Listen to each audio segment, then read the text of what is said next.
Yung message mo na yon, nakailang padala ka sa kanila at yung mga kapwa mo Pilipino diyan kasi may grupo diyan na Opo. ano ang sabi sa iyo?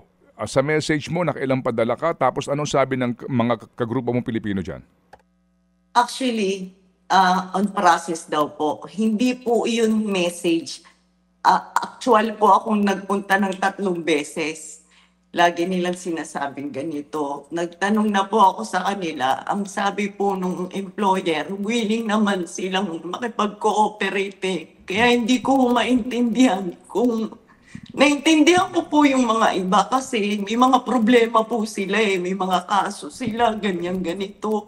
Yung employer ko po na Lebanese din, willing naman pong makipag-cooperate eh.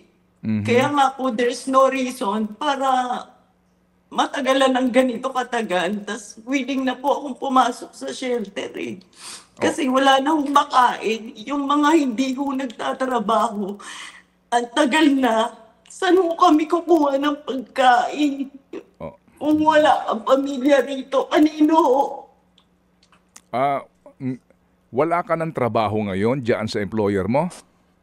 Wala na ho. Oo. So ngayon nandiyan ka mismo doon sa employer mo, sa bahay niya, saan ka banda? Nakikitira lang ho ako, nakikitira na lang ho ako. Saan ka nakikitira? Sa kaibigan ko ho. Oo. Yang kaibigan mo na yan, yan ngayon kung nasaan ka, habang kausap ka namin, at yan yung 3 kilometers away dito sa shelter? Opo. Okay. Sa Embahada po, sa Embahada. Yes, ma'am. Yes, Pero ma'am. lagi pong may tumasabog talaga. Ngayon pong araw na to, ngayon lang po nagkaroon ng medyo tahimik talaga po. Opo, opo. Magkano po ang sweldo nyo dati sa employer mo? At kailan ka huling nagsweldo? 350 po. US dollars? Opo. Oo. Kailan ka huling nagsweldo? Ano pa po, last pa ng August, before pa ng August po. Oo. So, August ngayong taon.